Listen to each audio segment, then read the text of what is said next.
बिस्मिल्लाहिर्रहमानिर्रहीम। दुनिया के सबसे अमीर तरीन आदमी बिल गेट्स का कहना है, सिर्फ एक ही शख्स तुम्हें कामयाब कर सकता है और वो हो तुम खुद। उसने अपनी पूरी जिंदगी का यह नतीजा निकाला है कि अगर वो खुद कोशिश ना करता तो कभी भी दुनिया का अमीर तरीन आदमी ना बन सकता। सबसे पहले उसने खुद कोशिश की तो वो दुनिया का कामयाब तरीन आदमी बन गया। अगर कोई आदमी जो है अपने घर में बैठा है और उसका इरादा यह है कि उसने दुनिया के आखिरी कोने पर पहुंचना है, तो आखिरी कोने पर पहुंचना है, और जब तक वो किसी ट्रांसपोर्ट पे सवार नहीं होगा, किसी जहाज पे सवार नहीं होगा, तो वो दुनिया के आखिरी कोने में नहीं पहुंच सकता। वैसे तो सारी दुनिया की जो गाड़ियां हैं, बसें हैं, ट्रेनें हैं और जहाज हैं, वो सारी की सारी दुनिया की ट्रांसपोर्ट जो है दुनिया के आखिरी कोने के लिए जा रही हो, लेकिन जब तक वो उन गाड़ियों में सवार नहीं होगा वो उस मंजिल तक नहीं पहुंच सकता। अगर कोई आदमी जो है जिंदगी में कामयाबी में जिंदगी जिंदगी में कामयाबी चाहता है, दुनिया का कोई भी मैदान है, दुनिया का कोई भी मैदान है उसमें कामयाबी चाहता है, तो उसको कामयाब होने के लिए जो है अपना खुद मेहनत करना होगी, खुद कोशिश करना होगी। अपनी कोशिश के बगैर जो है कोई कामयाब नहीं हो सकता। Atmosphere, definition of atmosphere, the envelope of different gases around the earth. जमीन के इर्द गिर्द मुख्तलिफ गैसेस का जो इन्वेल्प है इज कॉल्ड एटमॉस्फेयर, उसको एटमॉस्फेयर कहते हैं। जैसा कि ये डायग्राम एक दिखाया गया है, डायग्राम में जो है अर्थ जो है दिखाया गया है, उसमें सूरज की रोशनी रेज पड़ रही है और उसके इर्द गिर्द एक ब्लू कलर का ग्लाफ है जिसको रेड एरो से इंडिकेट किया गया है। ये जो हवा का जो ग्लाफ हमारी जमीन के इर्द गिर्द है इसको एटमॉस्फेयर कहा जाता है। कंपोजिशन ऑफ एटमॉस्फेयर, कि एटमॉस्फेयर जो है किन चीजों पर मुश्तमिल है। एटमॉस्फेयर का जो 78% जो हवा है वो नाइट्रोजन पर मुश्तमिल है, और 21% एटमॉस्फेयर का जो हिस्सा है वो ऑक्सीजन पर मुश्तमिल है। और इस तरह ये दो बड़ी गैसेस हैं जिनसे मिलकर एटमॉस्फेयर ग्लाफ बना हुआ है, नाइट्रोजन और ऑक्सीजन का। और सिर्फ 1% बाकी दीगर गैसेस जिस तरह कार्बन डाइऑक्साइड और ऑर्गन वगैरह, ये ना टोटल में से 1% जो है ये इसमें शामिल है।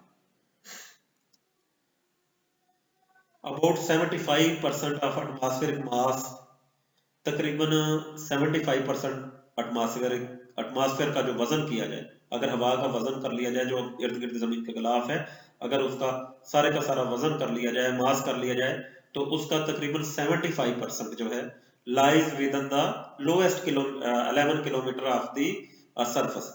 वो जमीन के बिल्कुल जमीन के ऊपर वाले 11 किलोमीटर के अंदर पाया जाता है। अगर हम जमीन से ऊपर की तरफ जाएं तो 11 से किलोमीटर तक का फासला तय करें तो तकरीबन 75% एटमॉस्फेरिक मास जो है इस एरिया में पाया जाता है, यानी 11 किलोमीटर के अंदर जो है हवा की ज्यादा डेंसिटी मौजूद है।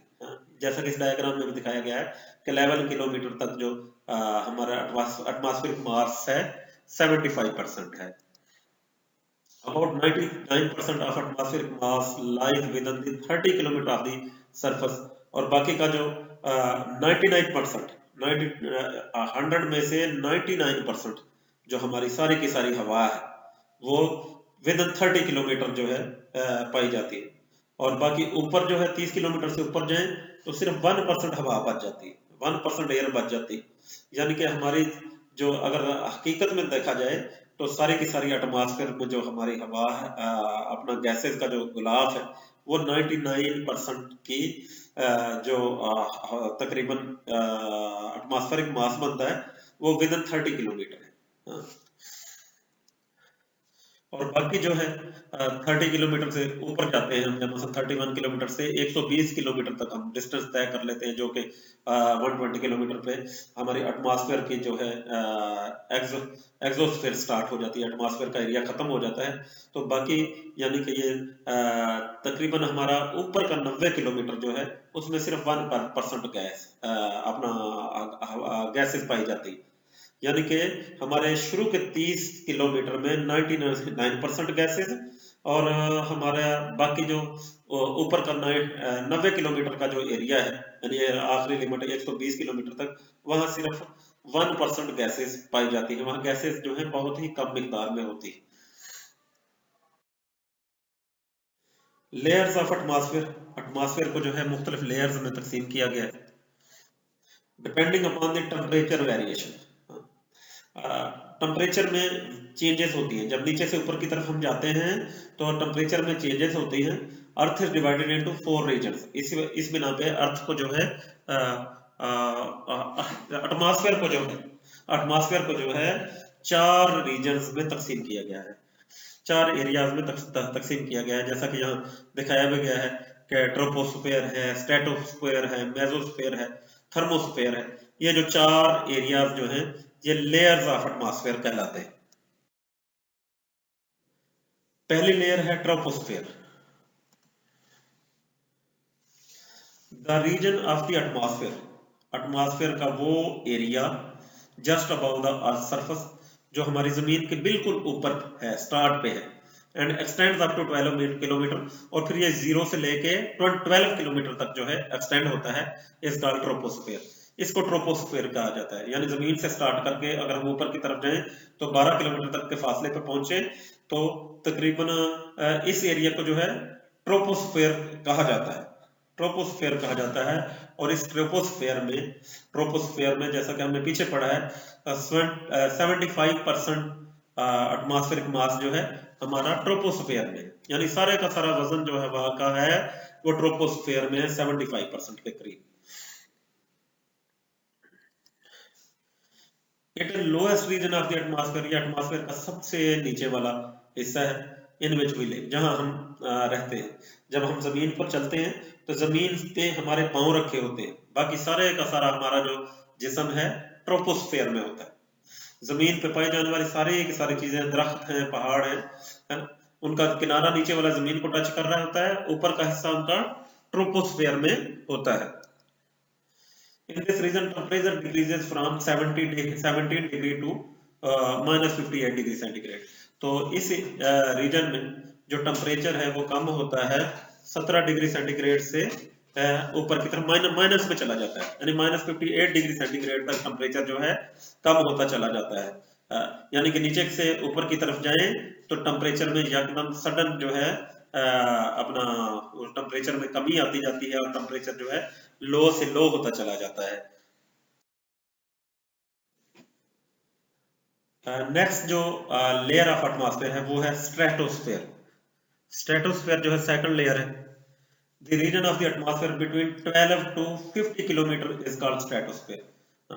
एटमॉस्फेयर का जो एरिया है 12 से लेके 50 किलोमीटर तक का जो फासला है वो उसको जो है स्ट्रेटोस्फेयर कहा जाता है। ये सेकंड लेयर है जो कि पहले 12 किलोमीटर में जो थी ट्रोपोस्फेयर थी, फिर सेकंड में जो है स्ट्रेटोस्फेयर आ जाती है, और ये 50 किलोमीटर के डिस्टेंस तक, अर्थ से 50 किलोमीटर डिस्टेंस तक जो है ये स्ट्रेटोस्फेयर है। In this region temperature rises upward. अब इसमें जो है ना अचानक जो है ना चेंज आती है। चेंज क्या आती है कि ट्रोपोस्फेयर में तो टेम्परेचर जो है नीचे से जो है ऊपर से नीचे की तरफ टेम्परेचर डिक्रीज हो रहा था, माइनस में चला गया, कम होते होते माइनस में चला गया। फिर स्ट्रेटोस्फेयर में एकदम फिर चेंज आती है कि वहां जो है टेम्परेचर एकदम जो है ऊपर बढ़ना शुरू हो जाता है। किस वजह से वहां टेम्परेचर बढ़ता है? क्योंकि इस स्ट्रेटोस्फेयर के अंदर जो है हमारी ओजोन लेयर पाई जाती है, ओजोन लेयर पाई जाती है, और ओजोन लेयर जो है हमारे जमीन को का टेम्परेचर मेंटेन करवाती है, ये सारी चीजें करवाती है। ओजोन लेयर की मौजूदगी की वजह से वहां जो है एकदम टेम्परेचर जो है इंक्रीज करना शुरू कर देता है। In this region, temperature increases from -58 degree centigrade to 2 degree centigrade. इस एरिया में जो है ना दोबारा टेम्परेचर जो है ना बढ़ना शुरू हो जाता है, और -58 जो कि हमारी पिछली जो लेयर थी उस वहां का टेम्परेचर था उससे जो है -58 तक पहुंचा था, तो फिर -58 से दोबारा फिर एकदम जो है बढ़ना शुरू हो जाता है, और बढ़ते बढ़ते 2 डिग्री सेंटीग्रेड तक ऊपर वाली जब आखिरी किनारे पे हम पहुंचते हैं स्ट्रेटोस्फेयर के तो 2 डिग्री सेंटीग्रेड, यानी हमारे स्ट्रेटोस्फेयर के जो स्टार्ट में टेम्परेचर होता है -58 डिग्री सेंटीग्रेड होता है और एंड पे जो है 2 डिग्री सेंटीग्रेड हो जाता है। नेक्स्ट लेयर है मेसोस्फीयर। मेसोस्फीयर क्या है? The region of the atmosphere between 50 to 85 kilometre is called mesosphere.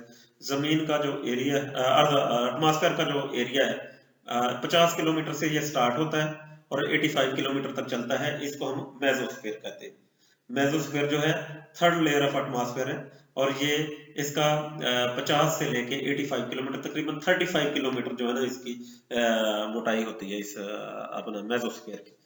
और इस in this region temperature increases from 2 degree to यहाँ फिर जो है ना टेम्परेचर दोबारा से कम होना शुरू हो जाता है और इसका टेम्परेचर डिक्रीज कितना होता है 2 डिग्री से दोबारा फिर माइनस में आना शुरू कर जाता है। पहले फर्स्ट ट्रोपोस्फीयर की तरह मेसोस्फीयर में भी टेम्परेचर डिक्रीज हो जाता है और फिर वो 2 डिग्री सेंटीग्रेड से दोबारा डिक्रीज होता हुआ -93 डिग्री सेंटीग्रेड जो है हो जाता है। थर्मोस्फीयर ये हमारी फोर्थ अपना लेयर है।